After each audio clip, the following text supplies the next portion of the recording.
Mini Chefs. We're making cannellini bean and garlic dip today. I have my mise en place here.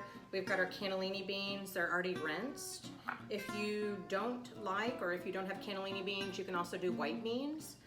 We have our olive oil. I use extra virgin olive oil, salt and pepper, paprika, and fresh squeezed lemon juice. If you don't have fresh squeezed lemon juice, you can also buy like small bottles of lemon juice in the grocery store, and that would be sufficient as well. So now we're gonna go to chopping our garlic. So this is a garlic pod. Y'all have been taught to put the damp paper towel underneath your cutting board so it doesn't move. So what you're gonna do is you'll just peel this. All garlic comes with a shell around it.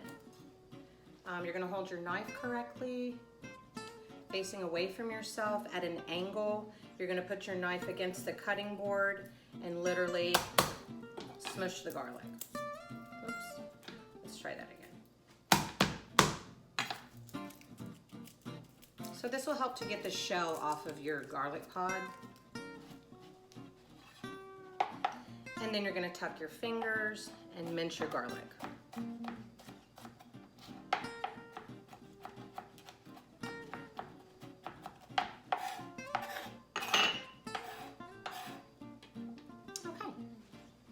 The next step, you're going to combine your garlic, lemon juice, salt and pepper in a blender.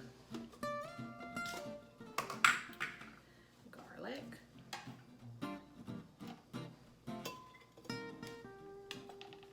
Lemon juice. Salt and pepper.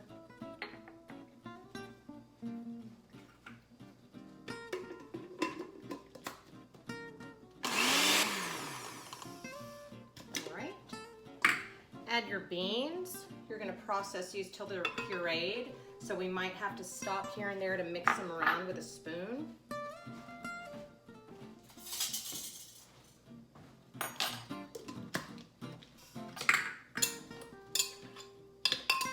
Kind of want them to look like a paste.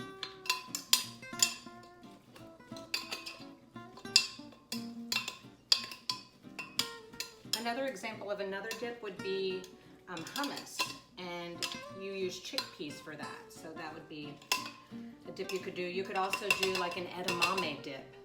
So we're looking for a smooth consistency. So right now we've pureed the cannellini beans for a little bit. We're going to take the top off of the blender here, and you can pour the olive oil into the blender. Put this back on. Under the directions, the dip is starting to look smooth, but it says you can add a little bit of water if it's still too thick. So we're gonna go ahead and do that. About a tablespoon or two. If you don't have a blender, you can also use a food processor. The last step is to place the dip into a bowl.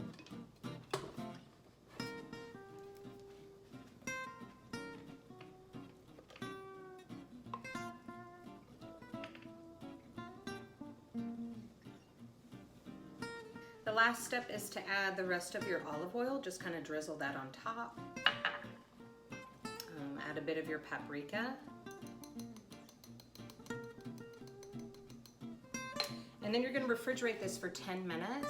As it's refrigerating, you can start to cut up your carrots, your cucumbers, celery, bell peppers, whatever types of vegetables you want to use to dip into the dip.